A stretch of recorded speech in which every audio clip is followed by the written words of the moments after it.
കോഴിക്കോട് സഹകരണ സൊസൈറ്റിയിലെ ക്രമക്കേടിനിരയായി ജീവനൊടുക്കിയ ഇബ്രാഹിം ഹാജിയുടെ ശബ്ദ സന്ദേശം പുറത്ത്. മരണത്തിന് ഉത്തരവാദി കടത്തനാട് ലേബർ കോൺട്രാക്ട് സൊസൈറ്റി എന്ന ശബ്ദശേഖരത്തിൽ ഇബ്രാഹിം ഹാജി പറയുന്നു, സർക്കാർ അംഗീകൃത സ്ഥാപനമെന്ന് പറഞ്ഞ് കബളിപ്പിച്ച് 75 ലക്ഷം രൂപ തട്ടിയെടുത്തു. 1,250,250 രൂപ ലാഭമുണ്ടാകുമെന്ന് വിശ്വസിപ്പിച്ചാണ് പണം നിക്ഷേപിച്ചതെന്നും ശബ്ദ സന്ദേശത്തിലുണ്ട്. ഈ സുധികുമാർ പറയുന്നത് എപ്പം ഞാൻ ചോദിച്ചാലും ഞാൻ മേടിച്ചിട്ടില്ല.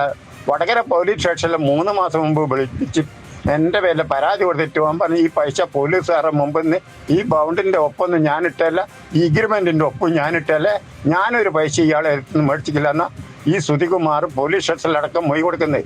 അത്ര പോലെ എന്നെ പൈസ മേടിച്ചിട്ട് തരൂല എന്ന് എന്നെ പറഞ്ഞ് എന്നെ കറക്കി അവസാന ഘട്ടം എനിക്ക് സുഖമില്ലാത്തത് കൊണ്ട് ഞാൻ അവരോട് പറഞ്ഞ് മുഖ്യമന്ത്രിൻ്റെ എല്ലാ ഓഫീസിൽ നിന്ന് എനിക്ക് 2 ലെറ്റർ എനിക്ക് വന്ന് സൊസൈറ്റി പോയിട്ട് നിങ്ങൾ പൈസ മേടിക്കും.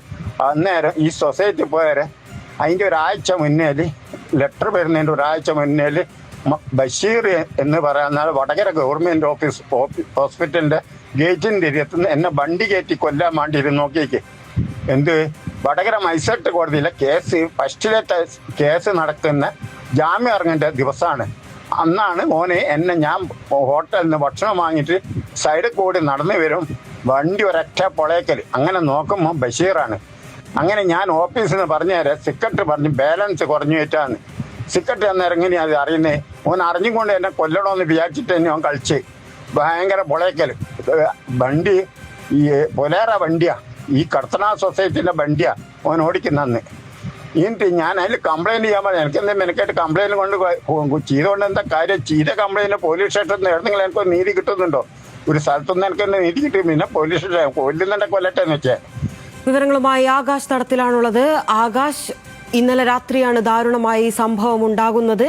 മരണവിവരം ഇപ്പോഴാണ് എന്തിനാണ് മരിച്ചതെന്നുള്ള കാര്യമാണ് ഇപ്പോൾ പുറത്തു വന്നുള്ളത്. അതായത് 75 ലക്ഷം രൂപയാണ് ഈ സൊസൈറ്റി തട്ടിയെടുത്തിട്ടുള്ളത്. ചോദിക്കാൻ ചെന്നപ്പോൾ തന്നെ വണ്ടി കയറ്റി കൊലപ്പെടുത്താൻ വരെ ശ്രമിച്ചു. മുഖ്യമന്ത്രിയുടെ ഓഫീസിൽ വരെ പരാതി നൽകിയിട്ടും യാതൊരുവിധ നടപടികളും ഉണ്ടായിട്ടില്ലെന്ന് പറയുന്നു.